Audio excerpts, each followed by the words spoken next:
Assalamualaikum warahmatullahi wabarakatuh.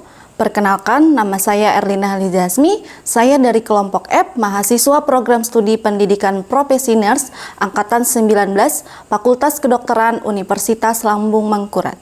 Saya di sini akan menjelaskan materi tentang pertolongan pada patah tulang. Pada penanganan cedera sebelum ke rumah sakit, cedera dapat mengakibatkan ketidakstabilan, seperti patah tulang pada tangan, tulangnya bisa tergerak dan bisa merobek kulit lainnya apabila dibiarkan saja.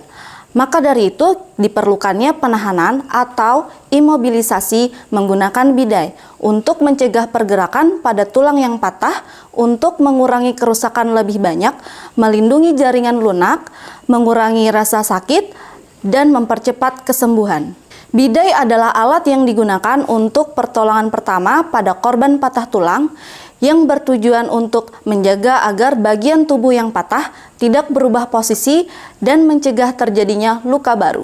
Alat yang dibutuhkan untuk pembidaian adalah seperti papan atau metal atau plastik keras, styrofoam, pelepah pisang bagian tengah, atau kayu sebagai penyangga. Berikutnya adalah kain seperti spray, handuk yang sifatnya lembut untuk membalut kayu.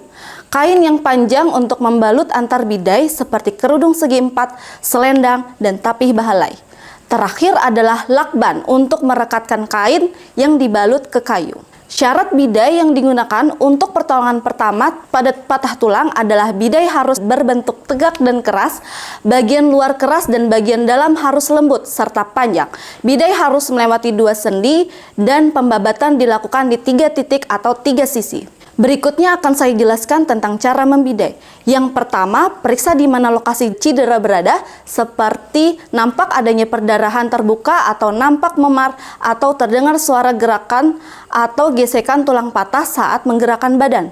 Yang kedua, sebelum memasang dan setelah memasang bidai, kita harus melakukan pemeriksaan nadi, apakah teraba atau tidak. Yang kedua, melakukan sentuhan, terasa atau tidak.